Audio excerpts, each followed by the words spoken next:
on this video I'm going to show you all about the magnetic clasp that came in the July 2024 bag makers box. So when you open up the package you're going to have these pieces. There's actually two in there, but this is one whole clasp. So you're going to have your main kind of front part. I'm going to call that our front part. You're going to have your two magnets, one each side, male and female, and then you're going to have your two keepers as well. Now, how this looks when we put this all in is you can use it like this. See, I've made this passport cover, travel case, and I've used it for the magnetic clasp. So it looks really cool on lots of different projects. Of course, you could have it as the flap on a bag as well. Would look really nice too. So I'm going to show you how to insert the clasp. You're going to want to have some small scissors to hand. These are curved. You don't have to have curved ones.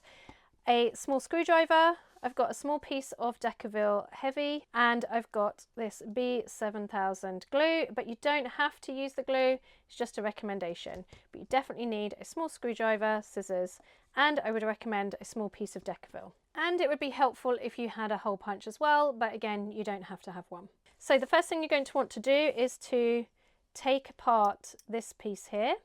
This has got two screws in it, so we're just going to take those screws out. My screwdriver is magnetized, which helps sometimes. There we go. So you want to keep those really safe. I recommend if you have a small pot, you can put those in there too. So this comes in two parts. I have prepped up my project to have a strap. I'm showing you the same way that I did this one, but of course, again, this could be the top of a flap. You could have it, you know, going onto here like so as well. But for me, this is going to be the bottom part of my bag, and then this is going to be the top part where I'm going to put my clasp. Okay, so I'm going to move that part out of the way. We need to figure out where to cut our holes for the edges. It's also worth noting that this is 1 1/8 of an inch wide, which is around just under 3 centimeters. So definitely check that. It looks like it's an inch, but it's just a little bit wider to get your piece the same width. And of course, if you're doing a flap, that's going to be irrelevant. So I'm just going to push the two kind of screw area bits into the fabric so that I can see where they sit, like so. So I'm going to use my hole punch, and I'm just going to pop out a hole, ideally not going, well, you know what, I'm going to do it up this end, because then if it goes through the stitching, we don't want it to go through the stitching, but it won't matter so much because that's the end of the stitching anyway, if that makes sense. So you can see the holes there.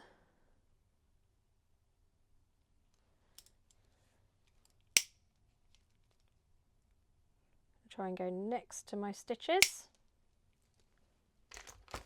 Like so. Cut that stitch there, it's going to be fine. So that then we can place that over the end.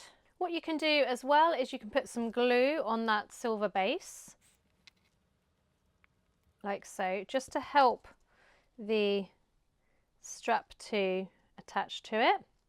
And then we're going to just pop that to one side. And with this back of the outer piece, we need to put in one of the sides of the magnets. Doesn't really matter which. I'm going to pop in the female side. So you just pop it through those holes, and then you're going to use the keeper on the back to stop it sliding out, and you're going to open up the prongs. Now you can push the prongs either way, either into the middle or to the outer. You just want to make sure that it's not clashing with these two screw holes. Then we're going to pop that on the back, and we're going to put some glue into those screw holes just to help the screws stay in place, and of course pop the screws on the back. A little bit tricky because the screws like to attach to the magnet. This is the fiddliest bit of the whole process. And sort of put your hand over the magnet, which helps a little bit.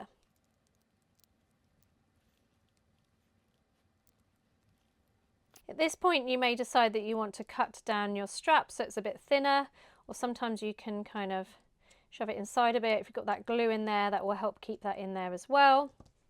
You can of course edge coat your sides if you're doing this same technique too. Then for doing the other side, of course, you're going to want to match up exactly where that goes. And then it's just like any magnetic clasp. You want to find the middle, press down to have the markings for the prongs, and then you're going to carefully cut through where the prongs are going to go. I like to place a little bit of Decaville on the back.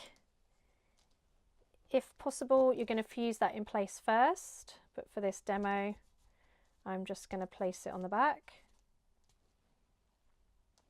Obviously take great care when you're doing this. Often I'll use a scalpel as well. Find that can be actually safer.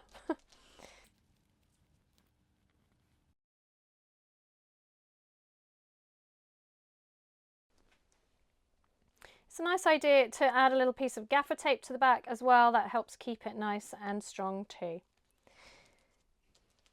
So I hope you found that useful, and I cannot wait to see what you do with these magnetic clasps.